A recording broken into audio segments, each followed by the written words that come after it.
Welcome to the Key Wellbeing Podcast and our new series, Lunchtime Listens, where it's all about real clients, real employee wellbeing challenges, and of course, real expert advice. Let's get started.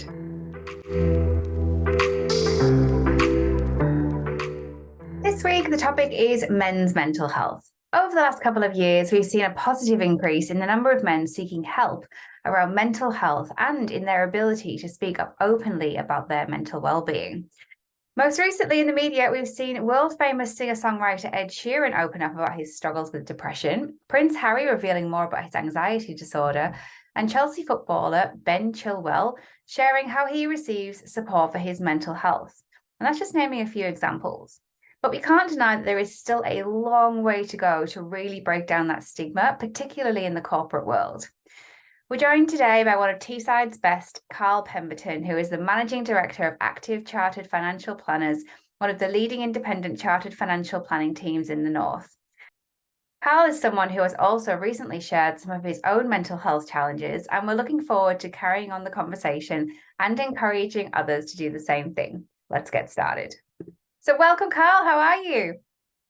I'm good, Marie. Thank you. Yeah, good. Looking forward to the weekend. Yeah, me too. It'll be nice to have a break, won't it? So you ready? Gonna get straight into it? Yeah, let's do this. Let's do it. So we first heard you speaking about some of your own mental health challenges at the Power of Women International Men's Day event last year. How did you find that, being on the panel? It was a good event. It was a good event. I actually felt weird, firstly, being asked. I thought it was a brave thing for Claire to do and actually put the event on in the first place, don't you? What makes you say that? I just think, well, to be fair, I got a bit of a ribbon about it, saying, why are you speaking at an international, well, I know it was International Men's Day, but it was, why are you speaking at a Power of Women event? There was a few people, I don't know if it was tongue in cheek. Oh. I don't know if people were being serious, but yeah, there was a few comments like that. Okay. So yeah, I think it was brave of Claire to put it on. Obviously, it was nice to be on a panel with good people alongside Dave and Dom and Bill. So yep. that was good. I didn't really know what the format was going to be like in terms of the feeling in the room. So, but you know, I'm the sort of person who I'm always daft enough to try things, and I'll always say yes and worry about it later. I love that approach. I think that's a good thing. Yeah, say yes and worry about it later, or say yes and figure out how and when it comes to it. Yeah, yep. It's a good way to keep challenging yourself, I reckon. How important do you think it is for men, particularly in the business world, to open up about the struggles that they might be experiencing? Because I know that you were quite open on that panel, and it was really refreshing to get your insights. So how important would you say it was, or it is, for other men to speak up as well and to share? Very. I probably was a little bit more reserved than I have been previously on that panel, to be fair. Okay. We didn't get your best work on the panel. No. The thing is, for people that I know well, I'm more open with. Yeah. I was probably a little bit reserved because I didn't know who was necessarily going to be in the room. And in terms of opening up, sometimes it depends where my head's at and how I'm feeling on the day, whether you catch me in a good frame of mind or a bad one. And we all have days like that, don't we? So, you know, I sometimes I'm more comfortable than others at opening up. But in terms of should we open up as guys, then yeah, 100%. It's actually about 5 years ago as now since I probably experienced I don't want to say my lowest, darkest. It sounds a bit dramatic, but when I realized I probably needed to speak to somebody and get a bit of help, was around 5 years ago. And there was lots of things going on in life, in work. Work was really good. And on paper, life was really good. But there was just lots of shitty things going on around us, which, you know, they all contribute, don't they, when they mount up. And suddenly it felt like it was too much.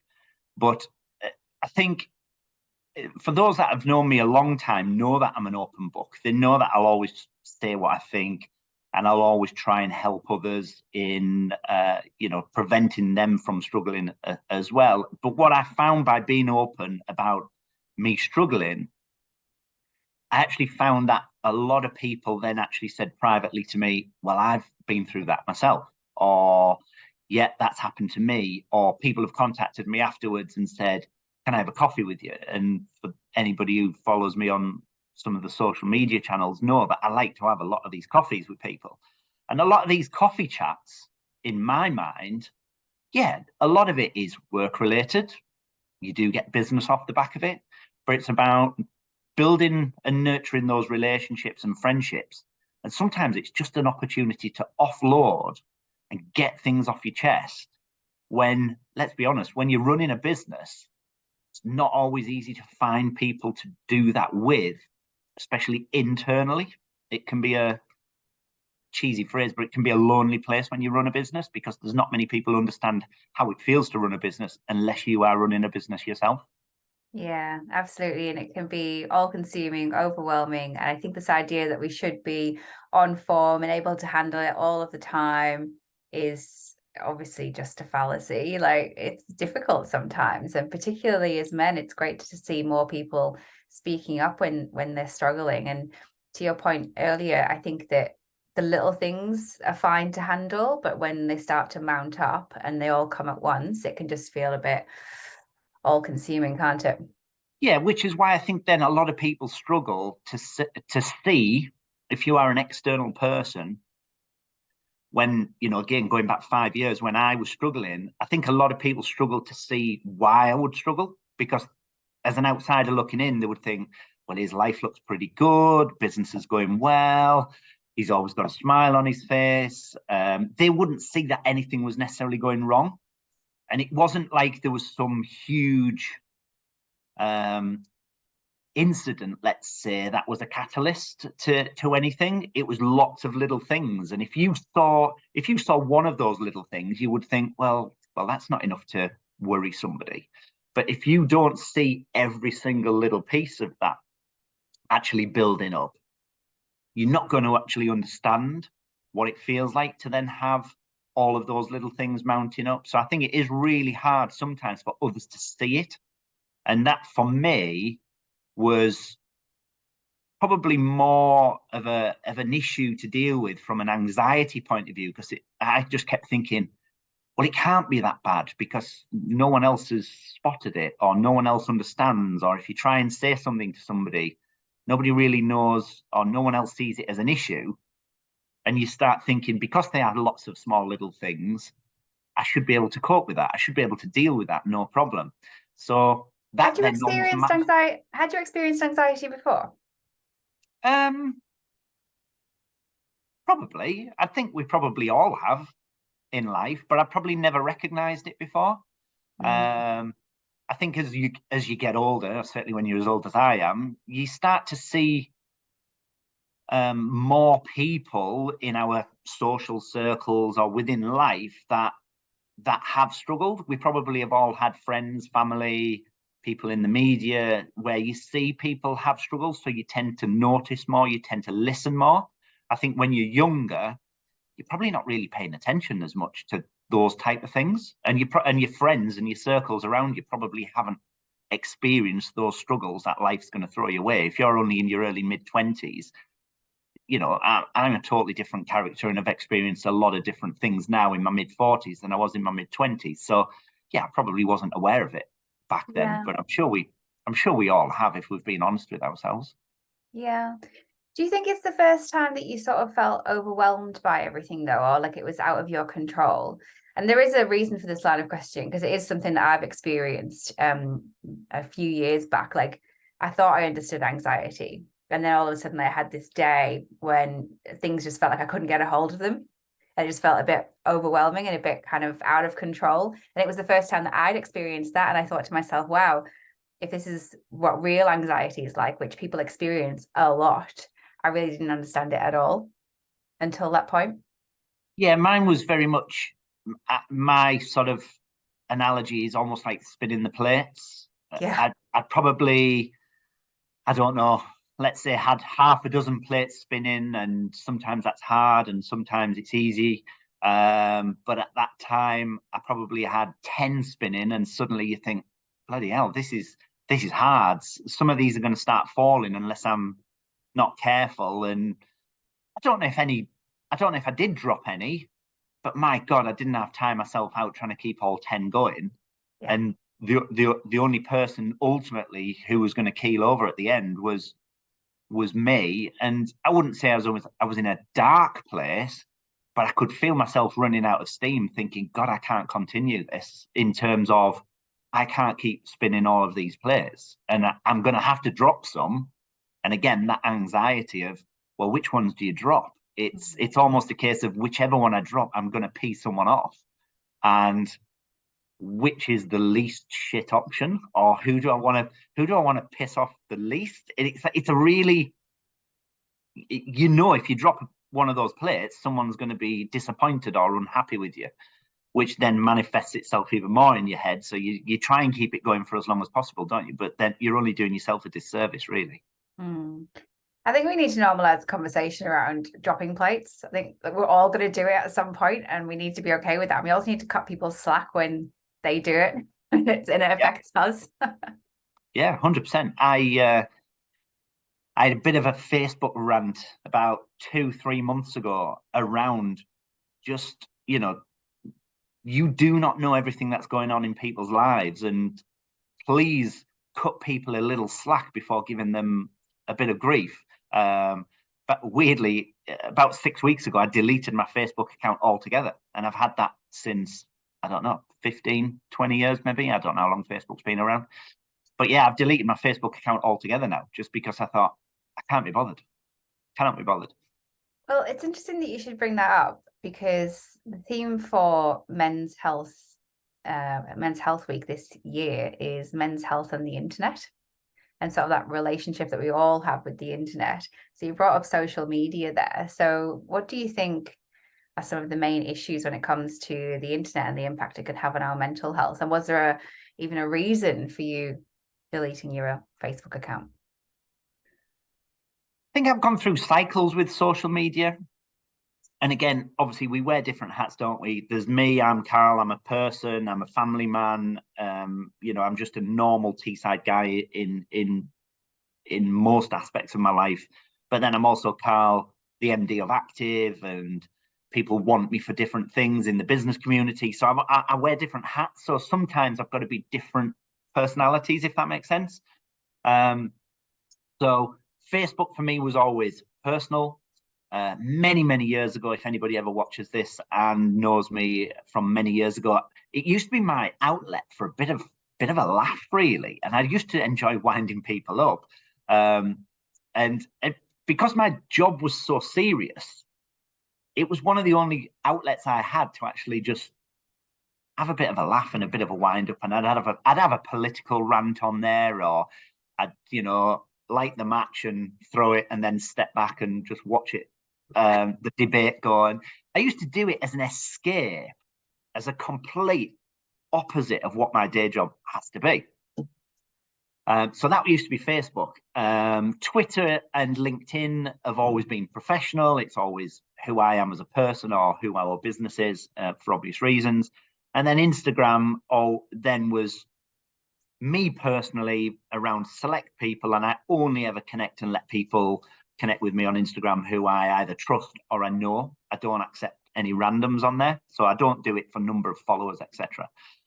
The Facebook thing, though, I found that the way society's changed, you can't just have an opinion anymore.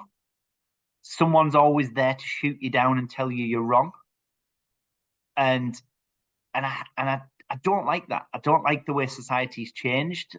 And again, it used to get me to think, well, was I wrong just because someone shouted at me or had a go at me? I wasn't wrong. It was just my opinion, in the same way as they're not wrong, they're not right. It's just their opinion, and that's absolutely fine. Now, 10 years ago, you used to be able to have a decent debate on social media, and just in the same way as if I went to watch a football match with my friend, we could come away from the match and say, he was great today, he was rubbish today, got the tactics right, got the tactics wrong. We'd have a laugh about it, but we'd still buy each other a beer, and we'd still go home happy, and we'd still message each other the next day and be friends. You can't do that on social media today. It's, no, you're wrong, can't stand you, blah, de blah, you're blocked, someone screenshots it, shares it, they try and pull you down. And you're thinking, hang on, life shouldn't be like that. Why are we taking life so seriously? And in the end, I just found that certainly Facebook became, I don't know, it was consuming, I was spending time on it, and I wasn't really getting much benefit back. So I thought I'd rather have that time back for myself. So it's just another reason to put the phone away and not go on it. Yeah, well, I mean, I think a lot of people can probably relate to that. More and more people are deleting their Facebook account or their social account for many different reasons, whether it be a waste of time or just to sort of get some time back, I suppose. Do you think you were addicted to it? What I am addicted to, and again, anybody who knows me knows this, I'll openly admit that I've got OCD. I hate having red dots on my phone. So if I get a notification, I don't always necessarily have to reply to it. So I'm not that bad. But if I have a red dot, I want to see what it is. So I would say, yes, I've got no red dots on my phone before I started this call, because I've checked everything, but I've made sure all my emails are done. And there's some people I work with and I wind them up and they've got like 2,000 red dots on their Hotmail account or whatever. And I think, how can you live with yourself? It's bonkers. So for me, getting rid of Facebook was just one less thing that I had red dots pinging during the day. You can turn them off. I've turned the noises off for them. Put it that way. You can't turn the notifications off? Yeah, but it was easy for me to get. I'm quite black and white. It was easy for me just to get rid of it. You know what? I completely understand and relate. And I'll share something actually. I am somewhat addicted, I would say, to LinkedIn. Like I'm not really on any social media per se really much anymore, because I feel like it's like business and I'm kind of in there and we're very active on there. I delete LinkedIn every weekend. Really? I don't want to go through that loop of like checking it. Because I feel like I'm on it a lot throughout the week, so I just delete it at the weekend. So I'm just reinstall it back onto your phone on a Monday morning. Yep. Wow. Because I feel like it's almost habitual. It's like I'll check an email and it's like, oh, I'll just reply to this on LinkedIn, and I just feel like it's taking too much of my time. So to just rein that in and take back control of that, I'm like, I just delete it. Yeah. See, you've got to be too organized for that. I can control myself with LinkedIn. I think things like LinkedIn, you're reading things. There's the one thing why I don't mind LinkedIn is there's not much. I'll be dramatic. There's not much hate on LinkedIn. It's not necessarily a negative place. People are a bit more polite, aren't they? Yeah. And what I don't want is, if I've had we all have hard days, rough days, heavy days, whatever. If I go home, the last thing that I want on a night or on a weekend is to get deep and heavy and be surrounded by negativity. Because I do think that does contribute towards your state of mind. Instagram, I've got more into Instagram recently because it's pictures, and people tend to post nice pictures. So it tends to be more of a pleasant thing to flick and scroll through when you're on your phone than Facebook. Twitter, to be fair, I've started muting and blocking certain accounts that I don't want to hear from, even things that I don't follow. I don't know how to find the way onto your timeline, but I've just started muting and blocking them because I don't want negativity. It can consume you. So for me, I'm not saying it's right for everybody, but for me, for my mindset and how I operate, if it's negative, unless it directly impacts me and I have to be involved with it, I'll scroll past, get rid, and try and block it out. And that's a way of keeping my head up and keeping my state of mind in a positive way, rather than getting sucked down those sort of negative wormholes, which I think you do see on social media, how much it consumes some people, don't you? And I think I just sit there and think, have you not got kids? Have you not got a wife or a husband to chat with? Or I find it strange. I think that's it. I think we all know, like, or either ourselves, we can catch ourselves in our in our phones. So, billions of pounds and dollars are spent in keeping us addicted to these things. So it's not entirely our fault. But it can be all consuming, absolutely. And so I think that surrounding yourself with positivity is such an important thing to do. What's in your ears, what's in your eyes, what's your friend circle or your business circle. It's massively important. And I'm with you. Like if you're a downer, you're gone. Yeah. But again, it gets you starting to think more. And sometimes, again, we've all done it. I'm sure you can put 2 and 2 together and get 5. You can completely get sidetracked because you start assuming, overthinking. And I just think sometimes it's not a great place to be unless you are very, very mentally strong, of which, I will openly admit, I wouldn't regard myself as a mentally strong person. I'm just a normal person that I'm good at some things and other things affect me, in a different way. And I've got to learn to circumnavigate those things that I know are going to affect me negatively and just try and stick with, the positive stuff, which hopefully then makes me a better dad, a better husband, a better boss at work, a better financial advisor, a better friend, a better whatever. If I can try and smile more than I can get angry at something. Yeah, I love that. I think that's a good advice for everybody. On that, do you have any specific tips around setting boundaries to protect our mental health? So, I was taught something years ago, 5 years ago, when I chatted to somebody, and I've tried to stick to it. It's not easy, so I don't want to be a hypocrite because I do fall out of this every now and again. But I was taught, don't put something in your diary if you feel as though you have to, should to, or need to. Only put things in the diary if you want to or if you'd like to. And it was around the psychology of, if I told you or I said to you, Marie, I need you to do this, or you have to do this, or you should do this, psychologically, you would probably shiver and recoil a little bit and think, you cheeky whatever, and probably the quickest way to piss me off. Yeah, you would. You'd react differently if I said that. But if I said to you, would you like to? Do you want to? You'd probably receive it more warmly. Now, apparently, and again, I'm not the expert, our brains react our brains react in the same way when we're doing it to ourselves, in the same way as if someone else is doing it. So if you receive an email, we would like to invite you to so-and-so, and you think, oh God, I must go to that, or I really have to go to that, or I should go to that.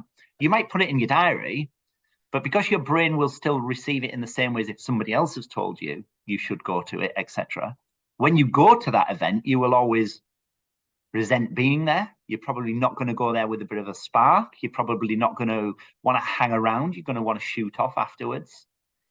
And apparently that then comes across. We don't always know it, but it can sometimes come across in our manner.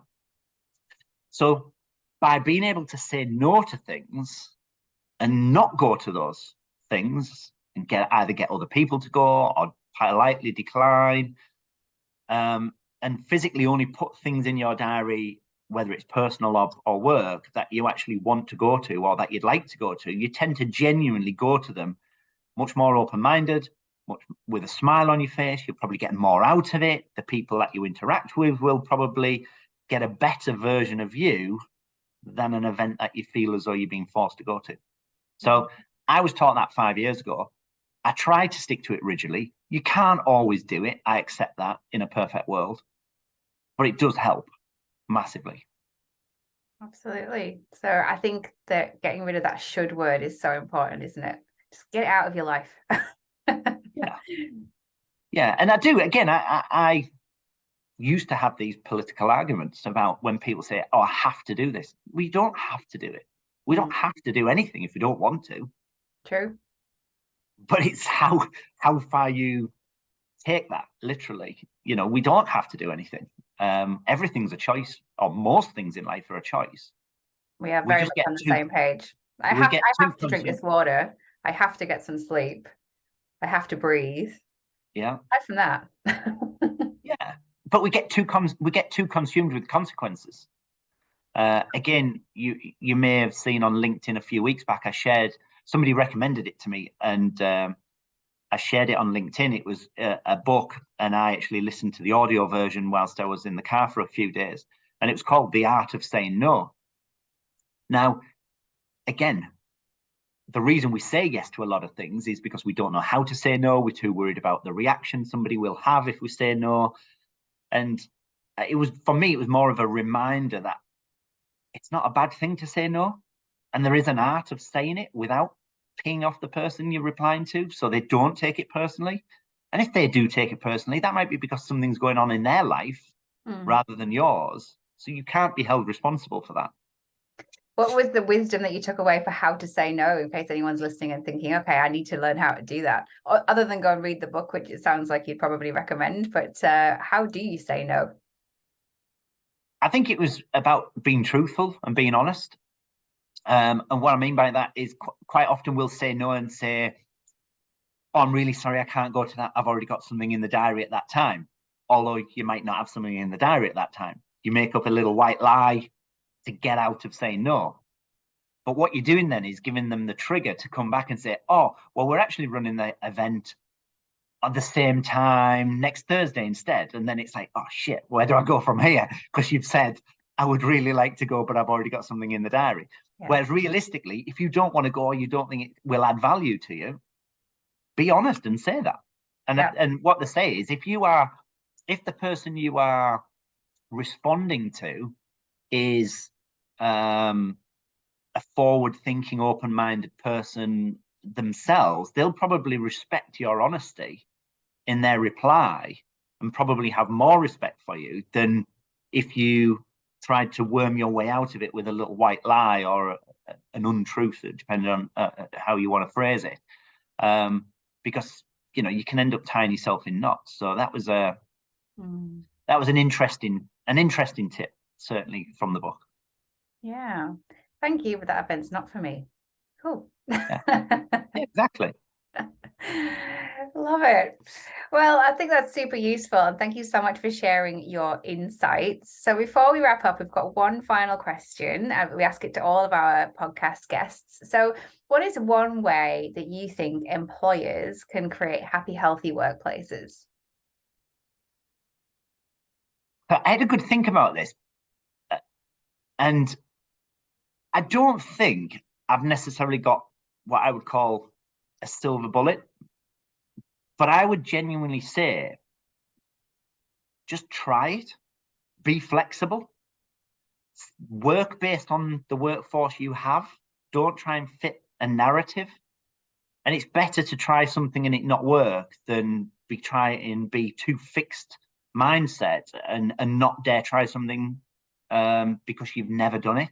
And what I mean by that is, if we had some of our staff a few years ago who said, oh, I want to start doing a 4-day week and not work a Friday. Okay, that's fine. If you want to try that, then do it. We've never done it before, but crack on. And if it works, it works. If it doesn't work, we'll reassess it in 3-6 months' time and see where we're at. I think we've always, as a business, we've always been, I wouldn't say early adopters, but we've always been quite flexible in our approach. As long as the work gets done and it gets done properly, who am I to prescribe to somebody how it should be done? Because, as a business grows, you're going to have different characters who've got different family setups, different behavioral types, different mindset types. So you've got to be flexible to, to keep those people and attract those people and to get a broader workplace environment, really. I think being too fixed, those days are long gone.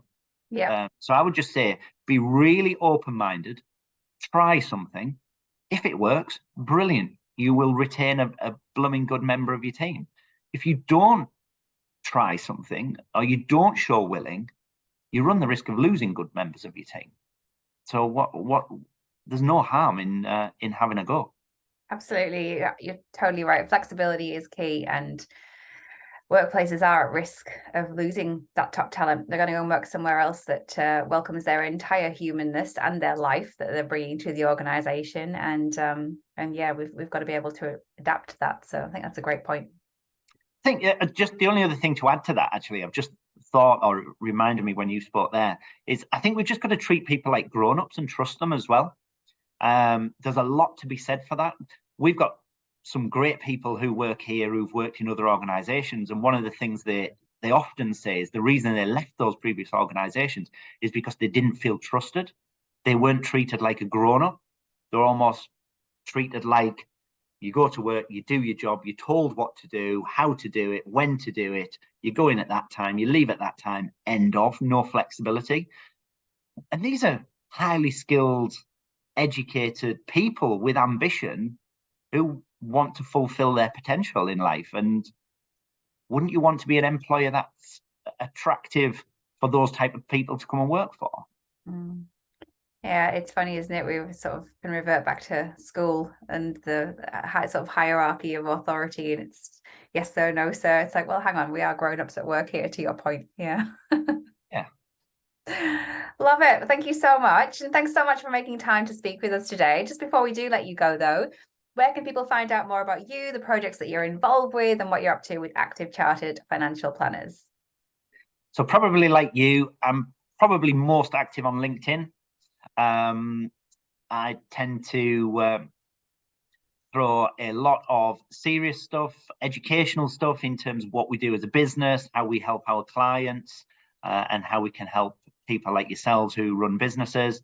I tend to throw a little bit of humor and humility in there as well. I don't like to be serious all of the time. I try and let my personality come out a little bit on there. So do feel free to engage with us on there, whether it's as a business or on my own profile. And yeah, we tend to be on most of the social media channels. Who are you most keen to help with Active Chartered Financial Planners, for anyone who doesn't know? I think it's somebody who's really looking to get their finances in order. So you can't really put somebody in a box or in a pigeonhole with that, because some people jump on it at a really young age and they want to really get their ducks in a row. That's absolutely fantastic. Some people, for whatever circumstance, whether it's life or earnings capacity or whatever, don't start that until later on in life. So we really want to get involved with clients who want to engage in the process. And ultimately, it is a process. It's not just a transaction. It's not a one-off silver bullet that can fix things. It is really a case of people who want to, get the ball rolling, put a plan in place, and actually, hopefully, we can help you achieve that financial security, because I certainly don't want to work until the day I die. I want to retire as young as possible. Hopefully, we all see ourselves as having a life beyond work, and the earlier you can plan for that, the earlier you engage with your finances, the sooner that is likely to happen. So, if you don't engage with a financial advisor now, you need to. Nice one. And where can they do that? What's the website? It's www.activefinancialplanners.co.uk and at Active Financial on Twitter and Active Chartered Financial Planners on LinkedIn. Awesome. Well, thank you so much. And thank you once again for making time to speak with us today. It's been a super valuable chat. I hope you've enjoyed it. And I look forward to seeing you around the trap soon. Thanks, Marie. Thanks for listening to the Key Wellbeing Podcast. And don't forget, we've got a whole library of free guides, toolkits, resources, and fortnightly lunchtime listens, just like this, with an epic lineup of guests, all to help you to create a healthy, happy workplace. Find it all on our website, www.keywellbeing.co.uk.